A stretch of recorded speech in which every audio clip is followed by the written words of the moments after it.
L-istudenti u l-edukaturi se jgawdu minn investiment ta' 15 miljun u 400 euro fl-edukazzjoni. Dettalji dwar dan ingħataw waqt żjara minn diversi ministri fl-iskola ta' Żokkrija fil-Mosta. Hawn kien spjegat kif l-investiment li 12 miljun euro minnu ġejjin minn fondi Ewropej jinkludi t-tiġdid tas-sistema tal-laptops tal-għalliema u tqassim tal-laptops lil kindergarten assistants u lil learning support assistants għall-ewwel darba.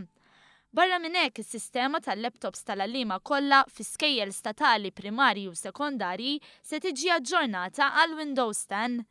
Il-koordinatur tal-proġett Joe Mamo fisrinna kif inizjattiva oħra li hija parti mill-proġett hija dik li f'kull klassi se jkun hemm computer ma' kull interactive whiteboard. Il-computer li ħajtpoġġa huwa computer again ta' teknoloġija sofistikata, jgħidulu all-in-one form PC.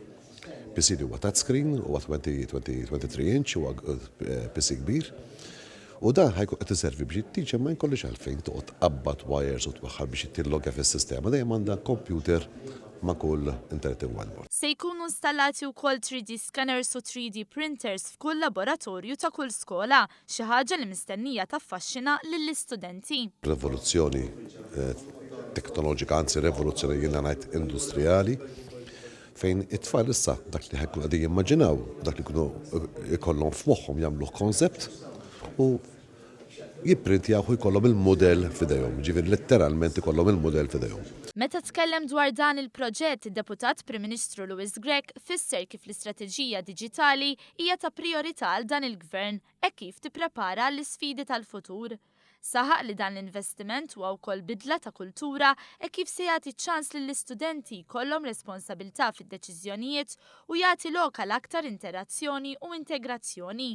Tenna wkoll li wħud minn dawn il-fondi kienu dawk li ma ntużawx fi triq il-kosta ta' Baħar iċ-Ċaq, konferm oħra kif hemm ma ntilef ebda ċenteżmu.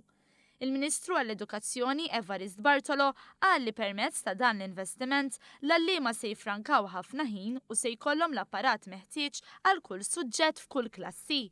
Intant is-Segretarju Parlamentari għal Fondi Ewropej Ian Borch stqar li dan huwa l-akbar investiment dirett fil-qasam edukattiv, filwaqt li s-Segretarju Parlamentari Jose Herrera spjega kif bl-għajnuna tal-mita se jinħoloq ħabb li jkopri s-servizzi diġitali kollha fl-iskejjel.